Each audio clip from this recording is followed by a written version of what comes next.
Beh, kok kebangetan mentoh nyamuk iki, rusuhi wong turu wae. Ana apa lho, Nduk? Wengi-wengi kok keplak-keplok ning kamar ki? Iki lho, Bu, nyamuke sak pirang-pirang. Ya ngono kuwi, bocah mek ubleng ning kamar ae, ora tau gelem resik-resik. Sesuk diresiki omahe.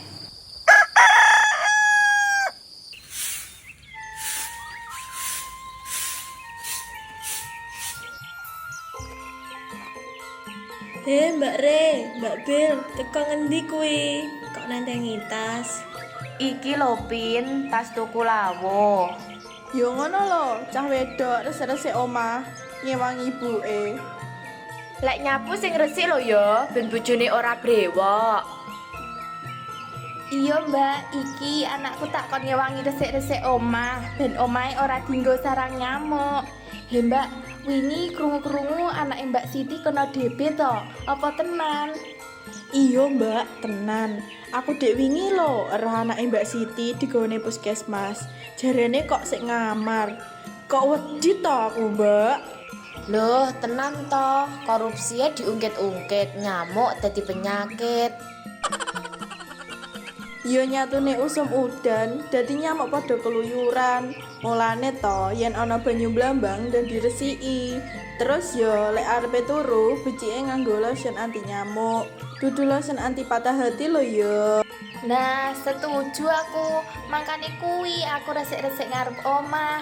Banyu-banyu sing blambang ning pot tak soki kabeh ben ra dinggoni uget-uget.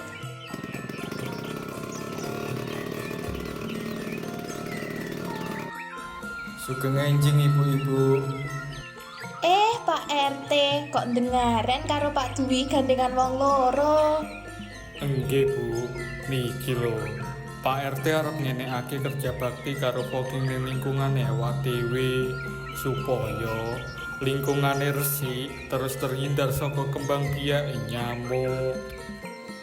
Walah, setuju banget aku, Pak. Lek ngono, ayo padha gugur gunung resik-resik ngarepan omahe dhewe-dhewe.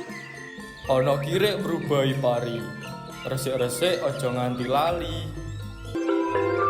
DB, demam berdarah.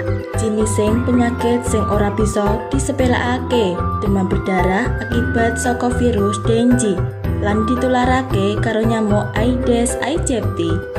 Mbebayani lur, iso-iso bimarai mati.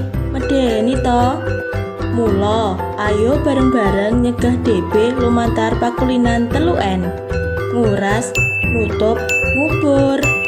Konco-konco, ilingo yo, luwih becik nyegah tinimbang nambahi masalah. Karesikan awak kuwi nomor 1. Karesikan lingkungan ojo nganti lali. Sehat, kuat, terawat. Iklan layanan masyarakat kaaturaken dening SMA Negeri 1 Godang Tulungagung.